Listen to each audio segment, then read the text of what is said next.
Hello world of YouTube, and welcome to another episode of Redacted, the show where I take a look at records that have a solid foundation but a spotty execution and making a smoother listening experience out of it all.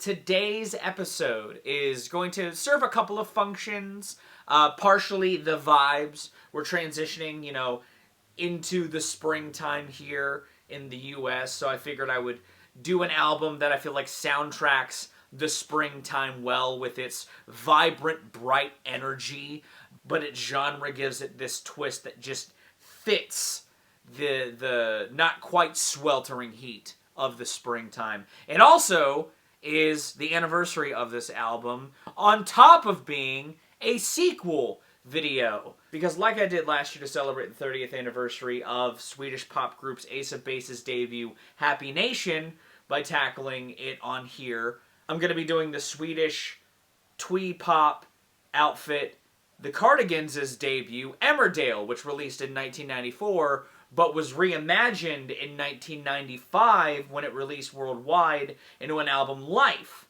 that had some songs that weren't on Emmerdale, along with some Emmerdale tracks being shifted around in the track listing. And I'm going to be pulling those two together into one album that I'm going to call Emmerdale Life.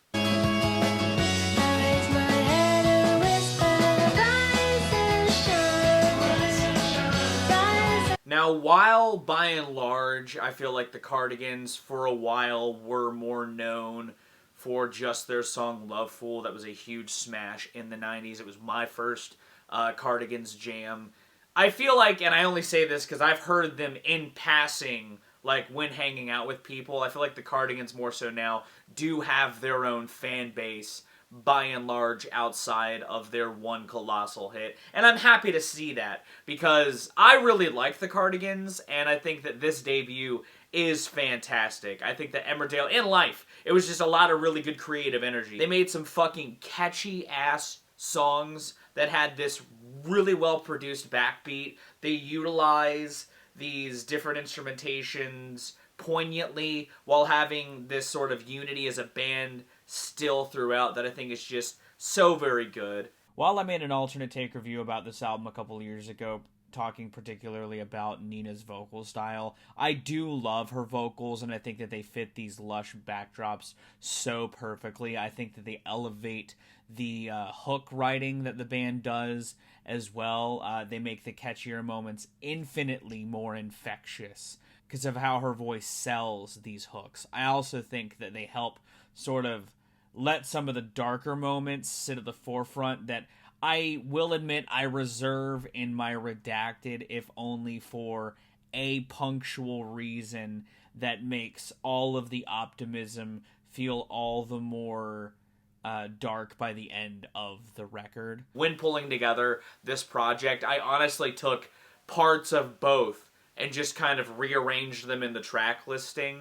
I kind of evoke the spirit of both in a sort of way. It's like, I think that as far as showcasing where I think this album does succeed from a sequencing perspective, but I just think that, like, it happens at the wrong times sometimes. I don't know. I also got inspired within the concept of exploring one's own proverbial day, because there seems to be a POV that's sort of done in Emmerdale, but gets fleshed out a little more in Life through some sort of daydream-like songwriting that, again, is well enhanced by the backdrop, but I sort of use the tracks and the sequencing of both that I like to craft this proverbial day of sorts that, again, has this real emotional stinger in its end. It is what it is. It's something that I think you guys will enjoy if you like this album. At least I do. My version of Emmerdale in Life is 12 songs and 44 minutes in length, so a little bit longer than Emmerdale, but not quite as long as Life. Either way, I hope that you enjoy the track listing, but I'm going to break down the track listing track by track after showing it right now.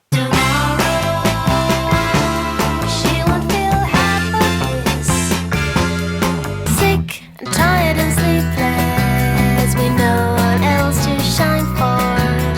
Slack letter day,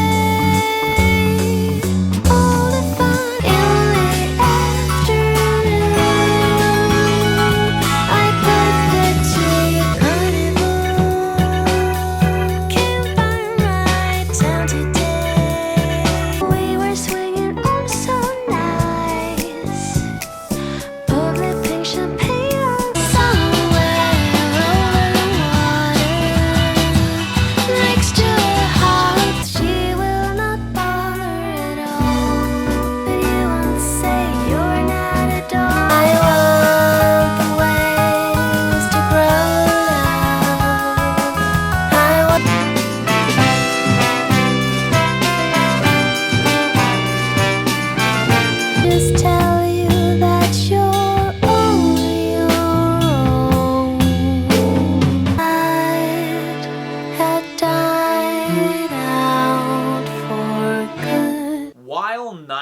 project starts with Tomorrow. I don't necessarily think Carnival is a better starter than Sick and Tired, but I also don't think Sick and Tired is the best starter. But I do like it earlier in the track listing, so I start the album with Tomorrow, because I think that starting it with Tomorrow is just an immediate shot of bright, sunny disposition. You know, the glockenspiel in the background of the song is just a nice little sonic sort of component. I love the horns that come in on the hook. I think the hook of this song is just that classic style of catchy that I think is immediately just ear-grabbing. I think that the verses are equally just as catchy. It's got this wistful yearnfulness in some of its lyrics, but it's ultimately got this sort of cozy beginning that I think is a pretty good starting point.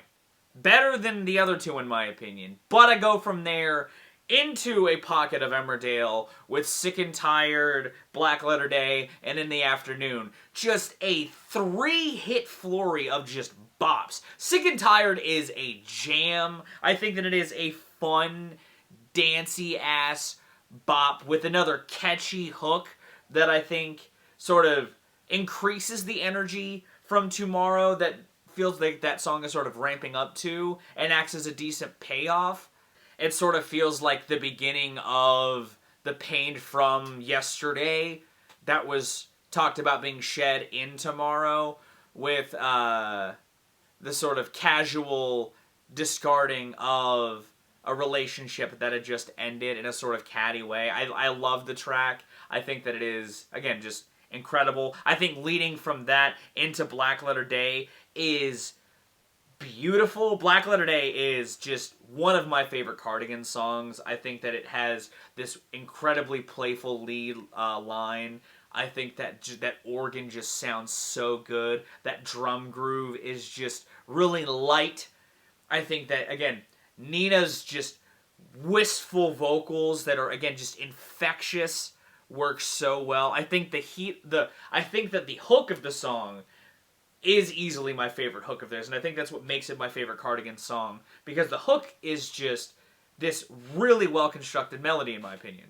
It's also a more harmonious version of the infectious, bright melody play, creating a greater chasm between it and the tone of its lyrics, because, like, having this beautiful melody of Black Letter Day, all the fun has gone away. It again kind of also evokes that early morning atmosphere that sort of transitions into a potentially more ramped up afternoon shortly after. Again, this pocket of the record from Emmerdale is just tight, and again sort of lends to that one-day POV sort of timeline that Emmerdale teases that gets sort of enhanced with life.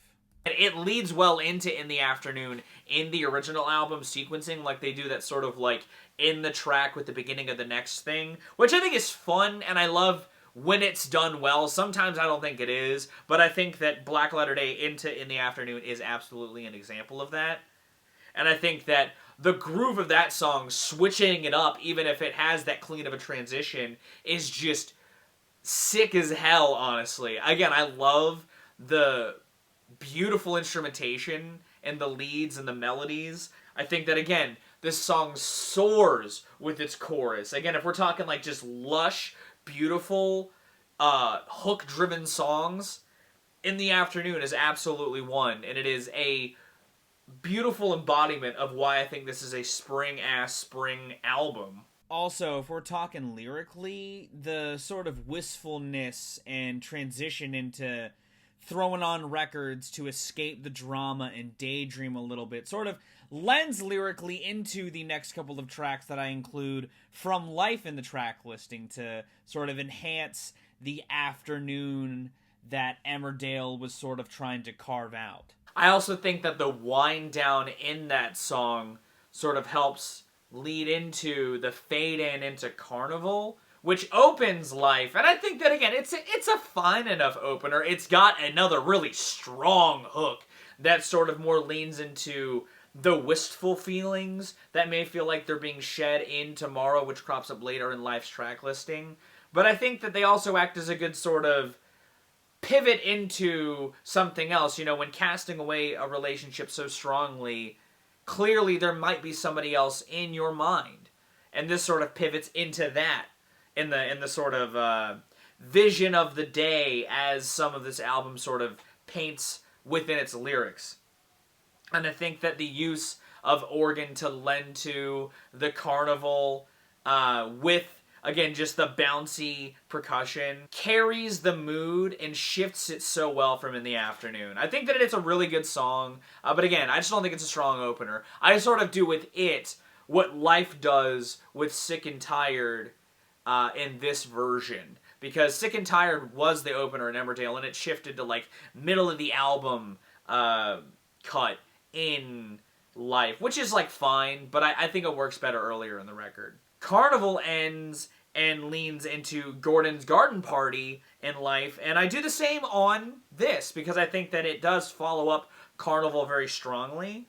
You know, while Carnival also leans into the wistful thinking of dates with somebody else, and Gordon's Garden Party does the same, they lend to the sort of wistful dreaming, the afternoon daydreaming one can go through when swept up in the bustle of life. Oddly enough, though, it's not that way in the US version of Life. It's actually the opposite. Gordon's Garden Party ends up way later in the track list, and which again lends to the sort of already scattershot way that this album has been sequenced, you know? From there, I kind of do a little ebb and flow in the pacing, you know, I kind of lean into this sort of intimate but tight groove of Gordon's Garden Party that leans into the daydreaming lyrics and ramp that energy up from there with Over the Water to keep to the wistful afternoon, but sort of dance around some more of the POV of the protagonist's life, as it were, outside of the daydreams.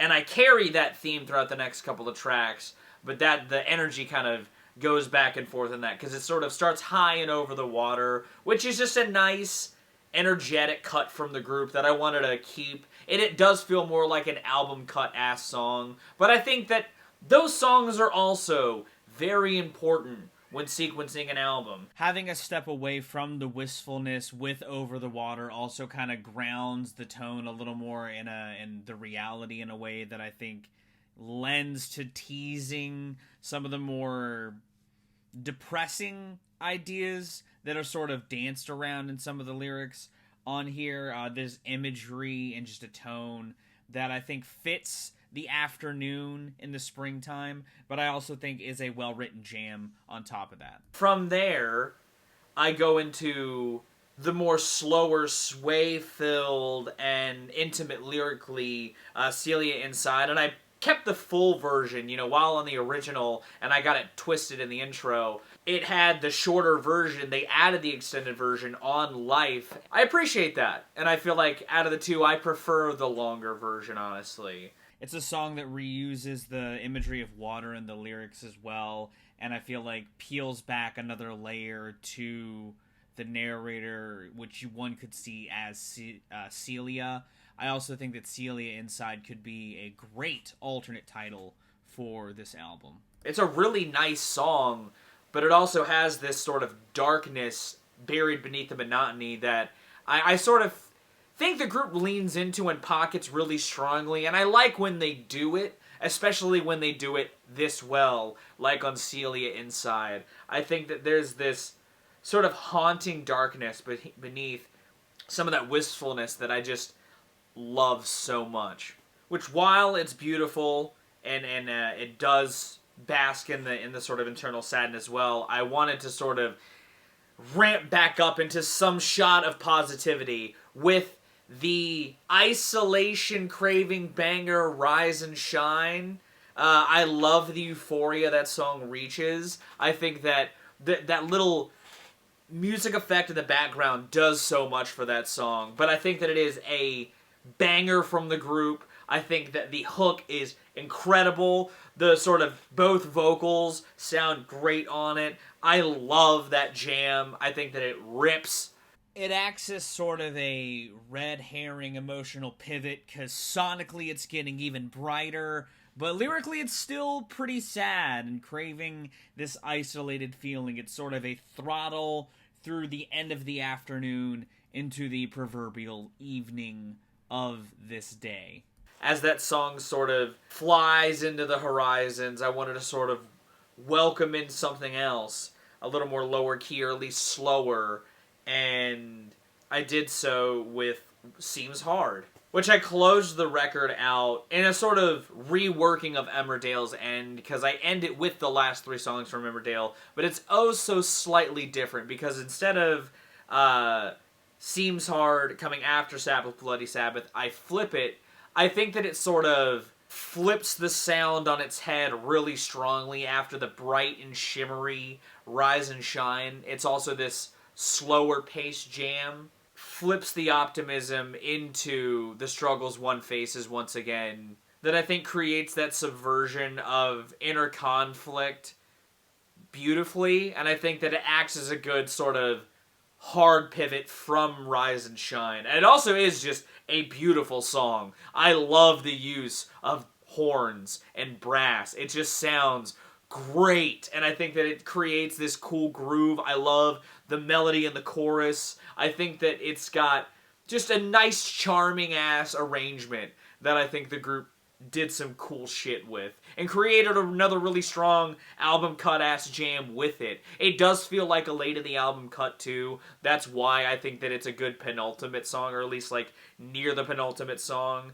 because from there I sort of really went into wrap up mode. You know, Seems Hard kind of feels like the end of somewhat the narrator's POV to some degree, because from there I go into Sabbath, Bloody Sabbath, because they had this running bit as a group of covering Black Sabbath songs in their Sonic Tapestry, which I think is fantastic. Their cover of Sabbath, Bloody Sabbath is choice too. I think that all of them use their sonic palette wonderfully. The band just, it showcases the band's talent as good musicians. It also is just prolific as fuck, because it's the same thing that like Pomplamoose was championing in the early YouTube days, but 10, 15 years prior. No knock to Pomplamoose. I think that it's cool that they also took that and did some awesome experiments with it.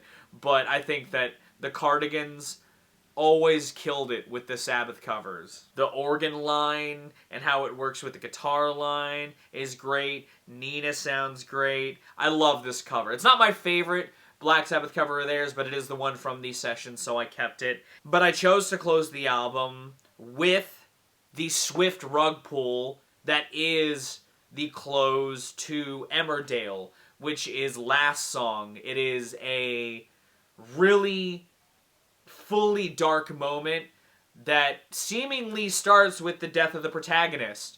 And it's this gloomy filled song that I do really love, and I don't really get why, if you're gonna have these songs that dance in the background of sort of some dark, or at least some kind of like grim dichotomy with bright sounds and dark lyrics, to not end on a track like this, especially when, you know, there's some tracks that lean into getting swept up in one's own sadness or self-conflict amidst life. I don't know. It's a really smart sequencing choice, in my opinion, especially with this band.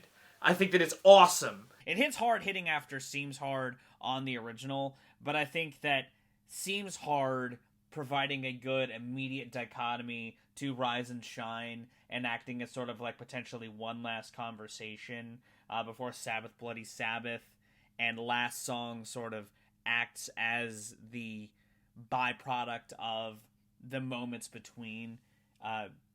Just really drives it home that's why I kind of laid it out in that way. I also think that, again, it's just wild that life, while adding more wistful jams, just buries this idea, because it's a sad ass, you know, thing for a band like this to do, but I think that, again, it makes the topics surrounding this sort of headspace hit a little harder. You know, while I talked about Over the Water sort of flirting with the sadness a little more on the forefront, and Emmerdale proper does have After All, with its more intimate piano setup, letting some of the more sadder lyrics hit a little more, directly. Like on Cloudy Sky, for as great as that song is. I wanted to sort of blend the worlds of Emmerdale and Life. I just also wanted to include what I think is the strongest point from Emmerdale, and it's that while there are moments that dance in the sadness, they do try to reach a point from a sequencing standpoint that is bleak as hell. That I think, again, for a band that writes vibrant, catchy bops like this, to close it on that is strong. It's strong as fuck. Now that was my version of bringing together Emmerdale and Life. Personally, my favorite original version of this is Emmerdale. I think that the album cuts are stronger than the album cuts that ended up on either version of Life. I think Life had some good album cuts that leaned into some of the more wistful, dreamlike ideas that Emmerdale danced with. That sort of detracted from some of those sadder ideas. I think that dancing in those more sadder ideas lended also to that firm, bleak close. But yeah, that's my version. If you'd like to listen to it, it is linked in the description with a YouTube and a Spotify link. If you like this video, give it a like. If you want to see more, consider subscribing. I drop 2 to 4 vids a week depending on what I've got going on. I have another Frogger going live this weekend. I know I skipped that 1 week. I'm going to go, though. Thank you again so very much for watching. I've been Viral Rack. You guys have a good day's lives and situations, and I'll see you another day.